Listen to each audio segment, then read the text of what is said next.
Hi, I'm Valentin, freelance sound designer for games, and in this tutorial I'm going to show you how to set up basic ambiences in Unity. Ambiences are not just some background noise, but shape the environment and help building an immersive and rich world. Therefore, it is crucial that the ambience reacts dynamically to changes of the scenery and doesn't remain static. With this system, you can set up different ambient zones quickly and fade seamlessly between them based on the player's location. Let's see it in action. In this example, the map is divided into two areas. One part is covered by a dense coniferous forest and the other is an open grassland. The ambience needs to react to this change of the landscape.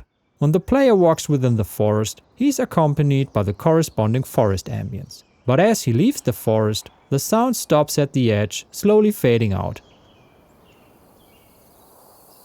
Whereas the sound of the grassland fades in gradually as the player gets closer and finally travels along with him. So how is this done? We need two things: a collider covering each ambient zone and the sound moving within the collider. First of all, we are going to set up the two ambient zones. To do so, I'm creating an empty game object and add a collider component with a suitable shape and set it to isTrigger. After that, we adjust the size and the position of the two boxes to fit each area.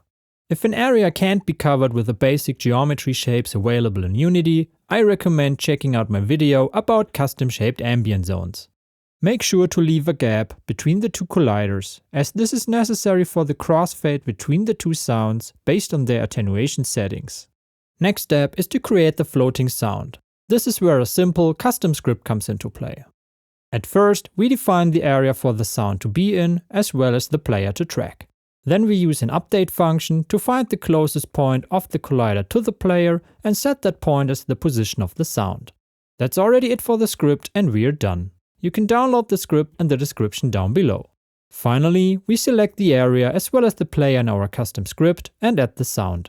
In my case, I'm using Fmod and therefore add the Fmod event emitter, but this also works with the built-in audio system of Unity or any other audio middleware. You might wonder why not simply use the triggers of the colliders to start and stop the ambiences. Starting or stopping a sound via trigger is a time-based transition and does not take the player's movement afterwards into account.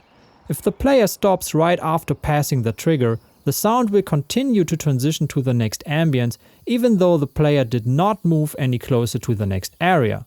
Using a proximity-based system, on the other hand, mimics the real-world behavior and ensures a smooth transition between the ambiences based on the player's current location as well as the attenuation settings of the sounds.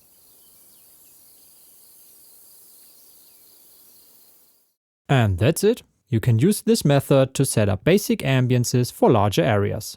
Thanks for watching and see you in the next video.